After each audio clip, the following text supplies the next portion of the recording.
আজকে হচ্ছে রবিবার আর সকালবেলায় জলখাবার সেরে এবার ঘরের কাজে লেগে পড়লাম। তো আগে এই ডোরম্যাটগুলোকে বাইরের রোদে দিয়ে দেবো একটু, কারণ এগুলো আমি রেগুলার বেসিসে রোদে দিই। তো যাই হোক, এবার আমি সোফা আর বিছানাটা ভালো করে ঝেড়ে পরিষ্কার করে নেব, মানে এই এরিয়াটা পুরো ডাস্টিং করে নেব।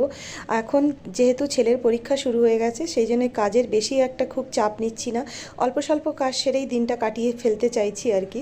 তো যাই হোক, এখানে জামা কাপড়গুলো চেয়ারের উপরে আছে, সেগুলোও একটু ভাঁজ করে নিচ্ছি, নিয়ে এবার ছাদে চলে গেলাম। আর ছাদে আজকে দেখো কতগুলো গাঁদা গাছ এনে ও পুঁতেছে, আর ও ছাদে কিছু কাজ করছে, আর এর সাথে সাথে আমিও ঠাকুরের জন্য ফুল তুলে নিলাম। তো খুব অল্প কটাই ফুল হচ্ছে, খুব একটা বেশি ফুল এখনও হচ্ছে না।